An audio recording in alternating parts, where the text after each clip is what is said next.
Hello, Ohio. I right now just want to talk to the people that live in Ohio or are from Ohio. The reason why is because the Lord showed me last year, October 20th, 2018, that I was going to be an inspirational speaker. And I always motivate people. I just didn't know that God wanted me to make this into a career. And it actually took some people here in Ohio where I live to encourage me, help me to see that yes, you are supposed to be an inspirational speaker. And so I'm so thankful to all of you Ohio people who helped me, Cornita Shante Castle, to realize that I was called to be an inspirational speaker, that it was part of my destiny. There's many other things that I'm called to do. I'm an author of a soon-to-be poetry book that's coming out in 2020. I am a community worker, so I love volunteering, working in the community. I'm a domestic engineer, which is a fancy word for part-time stay-at-home wife and mom because my kids are older now, so I can do more. So I'm not full-time at home, but I am part-time at home. And so those are some of the things that I do. But most importantly, I'm a child of God. I love God. I love his people. But yeah, so back to talking to you Ohio people. I have spoke at quite a few places this year. It has been such a beautiful 2019 year. You know, we have different seasons in our life, and for me, I would definitely say I'm in the reaping season. Reaping means, the things that you poured into people, the things that you've been through in your life, and being able to get to a place in your life where you can just take a deep breath and you are just receiving. You're just reaping, what you sow. There's a Bible verse that says that we reap what we sow.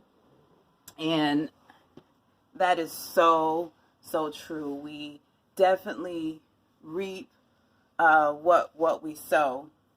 My shirt looking funky. We definitely reap what we sow. Sorry, my shirt's bothering me. It is right here. Look, all right, y'all. Okay. We definitely reap what we sow.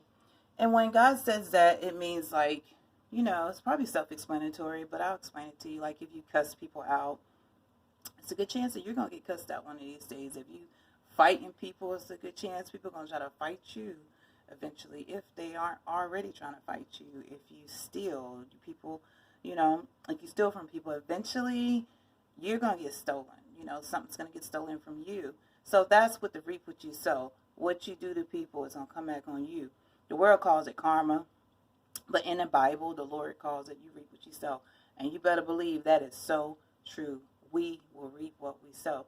It doesn't pay to do people wrong. I know when we are angry with one another, we are really trying to get revenge. But in the end, it's like, was it worth it? Like those people who hurt you and who hurt me, they could give a crap about us. They're on with their lives, but yet we're sitting in the mess. We are living every day in the fact that people hurt us. Like, let's get over the revenge and unforgiveness and let's forgive. Let's forgive for ourselves. Even if the other person doesn't want to truly forgive us, let's forgive so that we don't be the victim of what they did to us. And so that's what I have to say about that. So some of the things I have spoken about has been all faith-based, about love, about forgiveness, about being happy, for spring. Spring came and I was like, being happy in spring, overcoming fear with faith. I talked about the good over the bad, being a light in darkness, how to make your life dance. That one was a blessing, how to make your life dance. So for me, how I made my life dance was stepping into my faith, just being able to say, you know what, I'm going to let go and let God. I am going to dance. I'm sure you heard that saying, live out loud, dance out loud. That's so true. And I was able to just embrace that. So, yeah, so those are some of the things I talked about. So I just want to thank all of the living assistant homes in Ohio for allowing me to come out and to speak. One of the places was St. Leonard's. It's a Catholic community in Centerville. It was such a blessing. They actually gave me my start.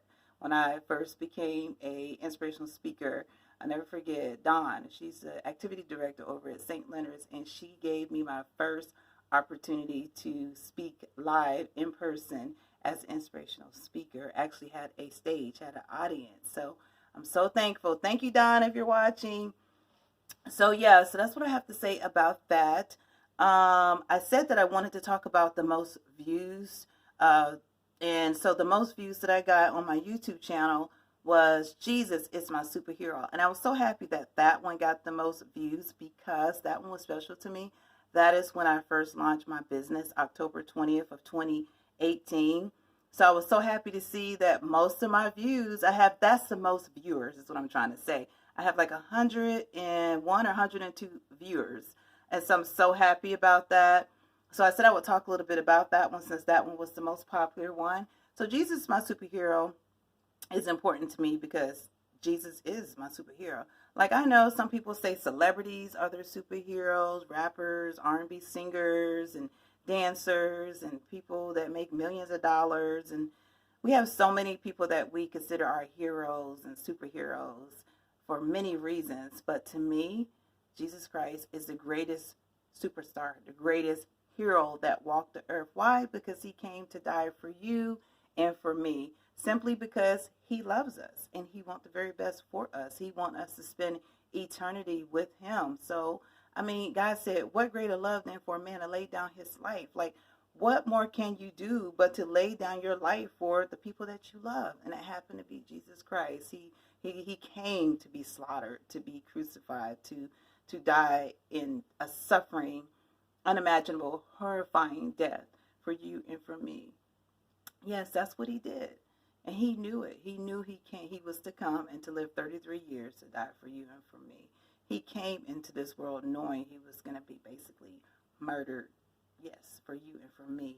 But there is a Bible verse that said that Jesus, he laid down his life. Let me make that clear.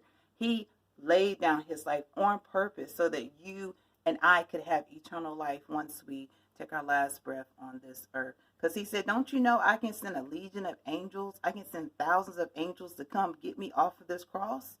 Yeah, but he said, I won't do it because my Father God in heaven, he told me, he ordained me to do this. It is my purpose to come to die for y'all. And he rose again in those 3 days, and he is forever alive spiritually. And the ones that love him.